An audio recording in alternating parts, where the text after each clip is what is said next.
Hi friends, ఎలా ఉన్నారు? Welcome back to our channel Harsha vlogs.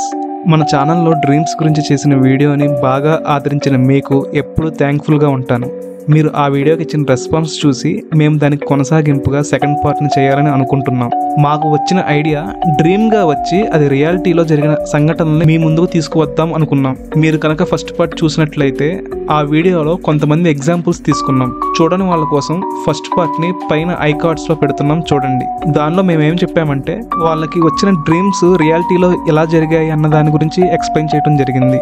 Same ఇప్పుడు వాటిని ఇక్కడ మేము చెప్పబోయే పర్సన్స్ అందరూ వాళ్ళకి ఎలా ఆ డ్రీమ్ వచ్చింది, అవి రియాలిటీలో ఎలా జరిగాయి అనే వాటిని ఇప్పుడు ఎక్స్ప్లెయిన్ చేస్తాను. ఇక్కడ మేము చెప్పబోయే పర్సన్స్ అందరూ బాగా ఫేమస్ అయిన వాళ్ళే. సేమ్ ఇలాంటి టైప్ డ్రీమ్స్ మీకు నాకు వచ్చినా ఎవరు పెద్దగా పట్టించుకోరు. అదే ఫేమస్ అయిన పర్సనాలిటీస్ లైఫ్ లో జరిగిందంటే అవునా నిజమా అంటారు. వీడియోని లాస్ట్ వరకు చూసి మీకు అనిపించిన అభిప్రాయాన్ని మాతో షేర్ చేసుకుంటారని కోరుకుంటున్నాం. మీ ఎంకరేజ్మెంట్ ని మాకు సబ్స్క్రైబ్ రూపంలో తెలియజేస్తారని ఆకాంక్షిస్తూ ఇక మొదలెడదామా?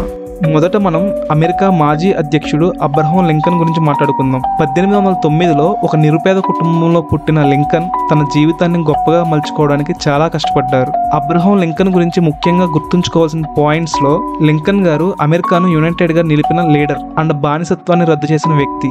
మరి లింకన్ కి వచ్చిన డ్రీమ్ ఏంటో తెలుసా? అబ్రహం లింకన్ తన సొంత మరణాన్ని కలగన్న వ్యక్తి. ఈ విషయం మీలో ఎంతమందికి తెలుసు?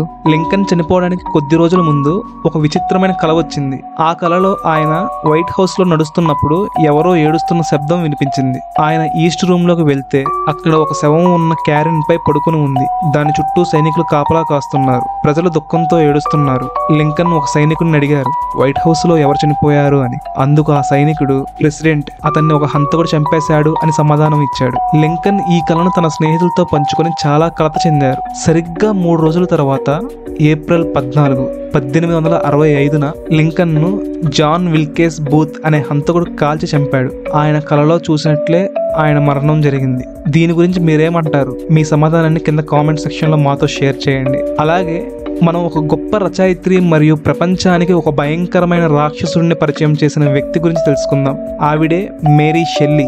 ఈవిడికి వచ్చిన కళ ఏంటో తెలుసుకుందాం. అలాగే ఆ కళలో వచ్చిన కథని నోవెల్ గా రాసి వరల్డ్ వైడ్ గా ఎలా ఫేమస్ అయ్యారు అనే దాని గురించి ఇప్పుడు తెలుసుకుందాం. మేరీ షెల్లీ ఫ్రాంకెన్స్టైన్ అనే ఫేమస్ నవల వెనుక ఒక భయంకరమైన కళ ఉందని మీకు తెలుసా? ఒక సమ్మర్లో మేరీ తన ఫ్రెండ్స్తో కలిసి జెనీవా లేక్ ఒడ్డున ఒక ఇంట్లో ఉన్నారు.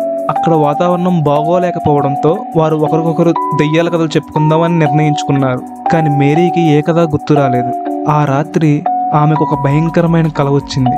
ఆ కళలో ఒక యువకుడు ఒక పాత డాక్టర్ చనిపోయిన శరీర భాగాలను కలిపి ఒక రాక్షసుడిని తయారు చేస్తున్నారు. ఆ రాక్షసుడు ఒక మనిషిలాగా లేచి నిలబడి తన సృష్టికర్తను చూసి భయపెడుతున్నట్లు కల వచ్చింది. ఈ కళ ఆమెకు ఎంతగా భయం కలిగించిందంటే మరుసటి రోజు ఉదయం ఆమె లేవగానే తన కళను ఒక కథగా రాయడం మొదలుపెట్టింది. అదే చరిత్రలో అత్యంత ఫేమస్ అయిన భయంకరమైన నవలల్లో ఒకటిగా నిలిచిపోయింది. అదే ఇప్పుడు మనం చదువుతున్న ఫ్రాంకెన్స్టైన్. ఫ్రెండ్స్, మీలో ఎంతమంది +2లో ఉన్నప్పుడు బెంజిన్ స్ట్రక్చర్ గురించి విన్నారు? మరి దాని గురించి రీసెర్చ్ చేసిన పర్సన్ గురించి తెలుసుకుందామా? ఫ్రీడిచ్ ఆగస్ట్ కెక్వూలే. ఈయన ఒక కెమికల్ సైంటిస్ట్. ఫ్రీడిచ్ కెక్వూలే బెంజిన్ అనే రసాయన సమ్మేళనం యొక్క నిర్మాణాన్ని తెలుసుకోవడానికి చాలా సంవత్సరాలుగా రీసెర్చ్ చేస్తున్నాడు. కానీ దాని రింగ్ లైక్ స్ట్రక్చర్ ఆయనకు అంత చిక్కలేదు. ఒక రోజు రాత్రి ఆయనకు ఒక విచిత్రమైన కల వచ్చింది. ఆ కలలో ఒక పాము తన తోకను తాను కరుచుకుని ఒక వలయంగా తిరుగుతుంది. మెలకు వచ్చిన వెంటనే కెక్వూలేకు ఒక విషయం తట్టింది. బెంజిన్ అణువులు హెక్సాగోనల్ రింగులా అమరి ఉంటాయి అని. ఈ కళ ఆయన పరిశోధనకు ఒక కొత్త మార్గాన్ని చూపించి ఆర్గానిక్ కెమిస్ట్రీలో ఒక అద్భుతమైన ఆవిష్కరణకు దారితీసింది. అదే ఇప్పుడు మనం చదువుకుంటున్న బెంజిన్ స్ట్రక్చర్. నాకు ఒక విషయం చెప్పండి, మీలో ఎంతమంది హాలీవుడ్ సాంగ్స్ వింటారు? అదే ప్రైవేట్ ఆల్బమ్స్. ప్రపంచంలోనే అత్యధికంగా రికార్డ్ చేయబడిన సాంగ్స్లో ఒకటైన ఎస్టర్డే పాట మీలో ఎంతమంది విన్నారు? ఈ సాంగ్ రాసింది, పాడింది ప్రపంచ ఫేమస్ మ్యూజిక్ బ్యాండ్ ది బీటిల్స్లోని సభ్యుడు Paul McCartney. Yesterday most successful song and అది ఓన్లీ సాంగ్ గానే కాకుండా ఒక గొప్ప ఎమోషనల్ క్లాసిక్ గా నిలిచిపోయింది. దీని తర్వాత ఎందరో సింగర్స్ ఈ సాంగ్ ని తిరిగి పాడారు. మరి అంత గొప్ప సాంగ్ ఎలా వచ్చిందో తెలుసా? పాల్ మెకార్ట్నీ ఒక రోజు ఉదయం నిద్ర లేవగానే ఆ ట్యూన్ ఆయన మనసులో మెదులుతూనే ఉంది. అయితే అది తనకు కలలో వచ్చిందని నమ్మలేక అది ఎక్కడో విన్న సాంగ్ కావచ్చు అని చాలా మంది ఫ్రెండ్స్ని అడిగారు. చివరికి అది ఆయన కలలోనే వచ్చిందని ఫిక్స్ అయ్యాక ఆ ట్యూన్కి లిరిక్స్ రాసి ఎస్టర్డే సాంగ్గా రిలీజ్ చేశారు. ఈ సాంగ్ ఆయన జీవితాన్ని, సంగీత ప్రపంచాన్ని మార్చేసింది. అలాగే ఇంకో ఇంట్రెస్టింగ్ విషయం ఏంటంటే, మీకు స్టిచ్చింగ్ మెషిన్ గురించి తెలుసుగా. ఈ కుట్టు మిషన్ ఆవిష్కరణ వెనుక ఒక కళ ఉందంటే నమ్ముతారా? ఎస్, నేను చెప్పబోయేది నిజమే. ఈ స్టిచ్చింగ్ మిషన్ను కనిపెట్టిన ఎలియాస్ హోవ్ గురించి ఒక ఇంట్రెస్టింగ్ విషయం దాగి ఉంది. అదేంటో తెలుసా? హోవ్ చాలా ఇయర్స్గా ఒక స్టిచ్చింగ్ మిషన్ను కనిపెట్టడానికి ప్రయత్నిస్తున్నాడు. కానీ ఆయనకు ఒక సమస్య ఎదురైంది. సూదికి ఉండే రంధ్రం ఎక్కడ పెట్టాలో ఆయనకు అర్థం కాలేదు. సూది చివరన రంధ్రం ఉంటే అది సరిగ్గా పనిచేయట్లేదు.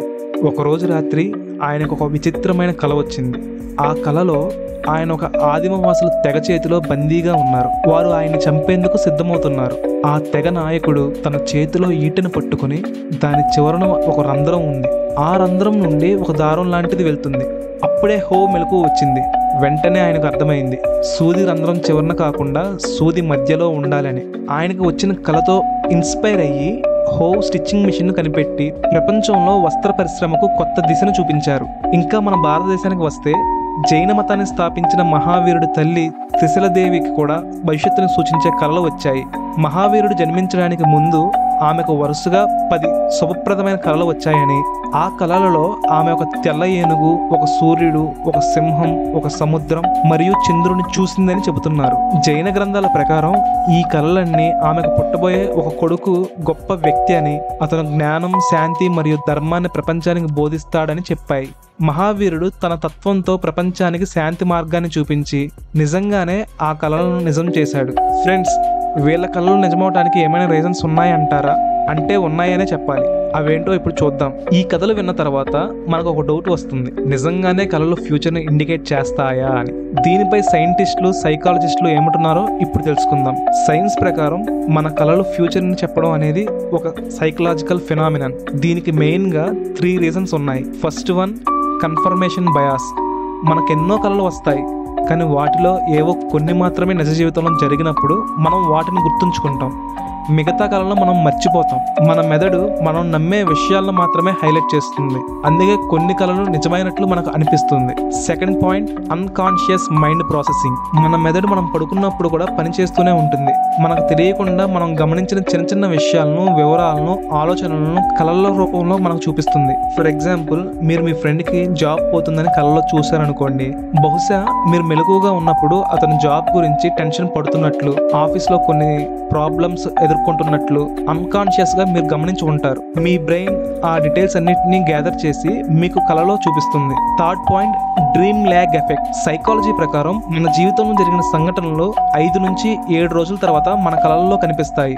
మనం ఆ సంఘటనలు మర్చిపోయినా మన బ్రెయిన్ వాటిని కళల రూపంలో చూపిస్తుంది. తర్వాత అదే సంఘటన నిజ జీవితంలో మళ్ళీ జరిగినప్పుడు నాకు ఈ కళ వచ్చింది అని మనకు అనిపిస్తుంది. మీలో ఎంతమందికి ఈ టైప్ ఆఫ్ సిచ్యువేషన్ ని ఫేస్ చేశారు? అంటే కళలు భవిష్యత్తుని చెప్పకపోయినా అవి మన అన్కాన్షియస్ మైండ్ను, మనకు తెలియజేయాలనుకుంటున్న విషయాలను మరియు మనం ఆలోచిస్తున్న సమస్యలను, మనం ఆలోచిస్తున్న ప్రాబ్లమ్స్ని రెప్లికేట్ చేస్తాయి. ఇక ముగించేద్దామా? సో చూసారుగా ఫ్రెండ్స్, కళలు అనేవి కేవలం మన ఆలోచనల రిఫ్లెక్షన్ మాత్రమే కాదు. అవి కొన్నిసార్లు ఫ్యూచర్ని ఇండికేట్ చేయగలవు లేదా మనకు కొత్త ఆలోచనలు ఇవ్వగలవు. ఈ ఫేమస్ పర్సన్స్ కళలు వారి జీవితాలను మరియు మన ప్రపంచాన్ని కూడా మార్చేశాయి. మీరు కూడా ఎప్పుడైనా మీ కళలో చూసిన విషయం నిజమైనట్లు అనిపించిందా? అయితే మీ అనుభవాన్ని కింద కామెంట్స్లో మాతో పంచుకోండి. ఈ వీడియో మీకు నచ్చితే లైక్ చేయండి, మీ ఫ్రెండ్స్తో షేర్ చేయండి. మర్చిపోకుండా మన ఛానల్ హర్ష వ్లాగ్స్కు సబ్స్క్రైబ్ చేయండి. మరొక ఇంట్రెస్టింగ్ వీడియోతో మళ్ళీ కలుద్దాం. Okay, bye.